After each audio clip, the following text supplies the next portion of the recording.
महाभारत में दानवीर कर्ण ने अपनी व्यथा सुनाई। अपनी समस्याएं गिनाने लगा कर्ण। पहली बात कर्ण ने भगवान श्री कृष्ण से कही कि मेरी माँ ने मुझे जन्मते ही त्याग दिया। क्या ये मेरा अपराध था कि मेरा जन्म एक अवैध बच्चे के रूप में हुआ। दूसरी बात कर्ण ने भगवान श्री कृष्ण से कही कि आचार्य ने, गुरु द्रोण ने मुझे शिक्षा देने से मना कर दिया क्योंकि मैं एक क्षत्रिय नहीं था उनकी नजर में। क्या ये मेरा अपराध था। कर्ण ने तीसरी बात कही कि द्रौपदी के स्वयंवर में मुझे अपमानित किया गया कि मैं राज परिवार का हिस्सा नहीं। क्या ये मेरा अपराध था। मुझे बार बार अपमानित किया गया। तो जवाब में, उत्तर में भगवान श्री कृष्ण ने कहा कि हे कर्ण, अब जरा ध्यान से सुनो। मेरा जब जन्म हुआ तो मेरा जन्म ही कारागार में हुआ और मेरे पैदा होते ही मृत्यु मेरी प्रतीक्षा कर रही थी। जिस रात मेरा जन्म हुआ उस रात ही मेरे माँ बाप से मुझे अलग होना पड़ा। जहाँ पहुँचा वहाँ वो हर काम करना पड़ा जो ग्रामीण क्षेत्रों में करना पड़ता है। गायों का गोबर अपने हाथों से उठाना पड़ा। मैं जब छोटा था तो मेरे ऊपर प्राण घातक हमले किए गए। मुझे मारने की बारंबार कोशिश की गई। ना मेरे पास शिक्षा थी, ना मेरे पास गुरुकुल था बचपन में, ना कोई महल था, ना ही कोई विशाल सेना थी। लेकिन तब भी मेरा अपना मामा मुझे सबसे बड़ा शत्रु मानता था और जरासंध की प्रकोप की वजह से मुझे यमुना पार से चलकर समुद्र किनारे द्वारिका में जाकर बसना पड़ा। अपने परिवार को ले जाकर मेरे भी जीवन में चुनौतियां लगातार आती रही, अन्याय होता रहा। जीवन में कितनी बार अन्याय हो रहा है यह महत्वपूर्ण नहीं है।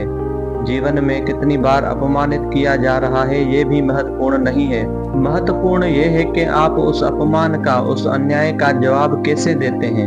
आपके पास कितना ज्ञान है जिसका आप इस्तेमाल करते हैं और इन सब चुनौतियों को पार करते हुए आगे बढ़ते हैं। क्योंकि जीवन तो भगवान का भी सरल नहीं था। श्रीमद् भगवत गीता, जो महाभारत के मध्य में युद्ध के शुरुआत से पहले भगवान श्री कृष्ण ने अपने सखा अर्जुन को 18 अध्याय 700 श्लोक के रूप में सुनाई। उस श्रीमद् भगवत गीता से 5 बातें मैं आज आपके लिए लेकर आया हूँ। 5 श्लोक ऐसे लेकर आया हूँ जो गीता का सार समझे जाते हैं। आइए शुरू करते हैं। मेरा नाम है राजकुमार। 5 लर्निंग्स फ्रॉम श्रीमद् भगवत गीता। पहली लर्निंग जिसके बारे में मैं बात करना चाहता हूँ, हम सभी को पता है कि भगवान के दर्शन कब होंगे, वो कब प्रकट होंगे।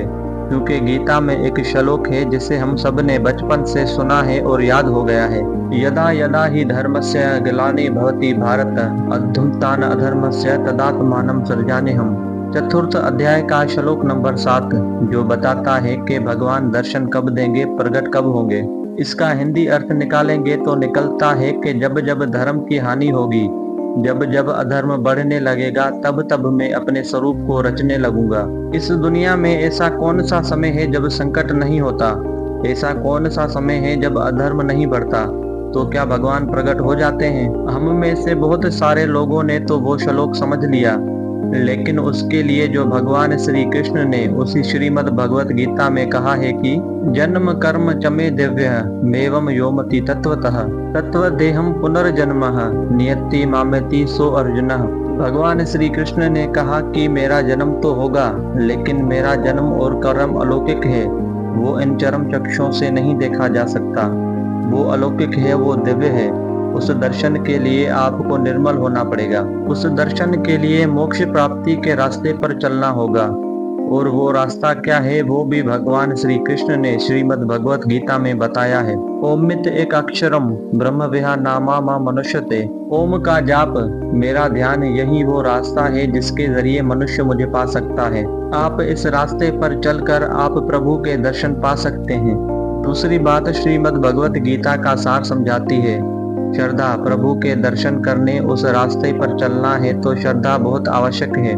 भगवान श्री कृष्ण ने चतुर्थ अध्याय में श्लोक नंबर 49 में कहा, श्रद्धावान लभते ज्ञानम तत्प्रह सयति इंद्रिया ज्ञानम लभदह परम शांति मा चिरयांति रक्षति। वो कहते हैं श्रद्धा रखने वाले मनुष्य जो हैं, जो अपनी इंद्रियों पर संयम रखते हैं, जो तत्परता से अनन्य भाव से मेरी साधना करते हैं, वो मुझे यानी परम शांति को प्राप्त होते हैं। भगवान श्री कृष्ण ने आगे श्रीमद् भगवत गीता के 9वें अध्याय में 9वें अध्याय श्लोक नंबर 26 में एक बात और कही है कि पत्र पुष्प फल जल जो भी अर्पण कर रहे हैं श्रद्धा भाव से, उसे मैं प्रेम सहित स्वीकार करता हूँ। और कहा है कि भाववशे भगवान सुख निधान करुणा भवन। वे सुख के भंडार हैं, वे करुणामय हैं, लेकिन वो भाव के वश में हैं। जहाँ भाव है वहाँ भगवान है। ये दूसरी जो लर्निंग है, ये हमें बताती है कि श्रद्धा के साथ, समर्पण के साथ उस परमात्मा की पूजा करना बहुत जरूरी है। जहाँ आपका भाव डगमगाया कि काम नहीं बन रहा है, कहीं और जगह चला जाता हूँ, किसी और का दरवाजा खटखटाता हूँ, वही सारा खेल गड़बड़ हो जाता है। इसलिए श्रद्धा में कमी मत आने देना। तीसरी बड़ी बात जो समझने वाली है और सीखने वाली है, श्रीमद् भगवत गीता में 6 अध्याय के 5वें श्लोक में भगवान श्री कृष्ण ने कहा है, उद्धरेत मनतमानम नतमानम वसद्वेत आत्मेव हयात्मानो बंधुरा रातमेव रिपुरतमना। हिंदी अनुवाद करे तो इस श्लोक का निकलता है कि अपने द्वारा इस संसार सागर से, समुद्र से उद्धार करें और अपने आप को अधोगति में ना डालें। भगवान श्री कृष्ण कहते हैं कि हे पार्थ, हम स्वयं अपनी आत्मा के मित्र भी हैं और शत्रु भी हैं। और थोड़ा समझे तो आत्मनः अपने द्वारा, आत्मनम अपने आप का, उद्धरेत उद्धार करें, नतमानम अपने आत्मा को अधोगति में ना पहुंचावे। ये कहने का अर्थ है। और इसका सीधा मतलब अपने जीवन में निकाले तो इंसान, मनुष्य जहाँ कहीं है, जो कुछ कर रहा है, उसका जिम्मेवार सिर्फ और सिर्फ स्वयं है। हम अपने कर्म के द्वारा अपनी नियति को निर्धारित करते हैं। हम ही अपनी आत्मा के सबसे बड़े मित्र हैं और हम ही अपने आत्मा के सबसे बड़े शत्रु भी हैं। विकारों में फंस करके, मोह में, लोभ में, काम क्रोध में, इन सब में फंस करके हम अपने आप को गलत रास्ते पर ले जा रहे होते हैं। हमारी आत्मा को पता होता है कि हम गलत रास्ते पर जा रहे हैं, लेकिन फिर भी चले जाते हैं उन विकारों के पीछे। हमारे पास ही ऑप्शन है, हम अपनी आत्मा के सबसे अच्छे मित्र बने, सबसे अच्छा दोस्त बने और इस संसार सागर से पार चले। पार चलने की प्रक्रिया क्या है, वो मैंने आपको पहली लर्निंग में अभी बताई है। अब चौथी बात है कि भगवान को सबसे ज्यादा प्रिय कौन लगता है, उनका सबसे प्यारा भगत कौन है, तो ये भी उन्होंने बताया है। श्रीमद् भगवत गीता के 12वें अध्याय के श्लोक नंबर 15 में उन्होंने कहा है कि यस मनो दजते लोको लोकानु दजते यह हर्षा मर्ष भयो द्वैगर मुक्तो यह सच में प्रिय।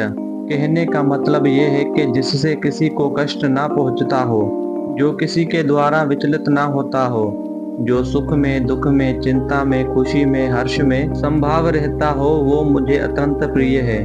भगवान श्री कृष्ण कहना चाहते हैं, जो संभाव हो चुका है, जो प्रभु की मर्जी मान के चल रहा है कि जो हो रहा है वो करवा रहे हैं, अपने आप को संभाव कर चुका हो, वो मुझे भक्त बहुत प्रिय है। रियल लाइफ एग्जाम्पल ले तो हमें अपने विचारों से किसी को ठेस नहीं पहुंचने देनी। हमारी बातों से कोई उदास ना हो जाए, हमारी बातों से कोई परेशान ना हो जाए, इतना तो हम कर ही सकते हैं। अपनी वाणी में संयम तो ला ही सकते हैं। लेकिन दुनिया में लोग कोशिश करेंगे आपको पिंच करने की, आपको गुस्सा दिलाने की, आपको क्रोधित करवाने की, आपसे उल्टा सीधा बुलवाने की, लेकिन उनसे बचना है। जब हम ड्राइव कर रहे होते हैं, सड़क पर होते हैं, रॉन्ग साइड से कोई चला आ रहा होता है, पी करके चला रहा होता है, उससे अपनी गाड़ी बचाना, अपनी जान बचाना भी हमारी जिम्मेदारी है। बस इतनी सी बात है।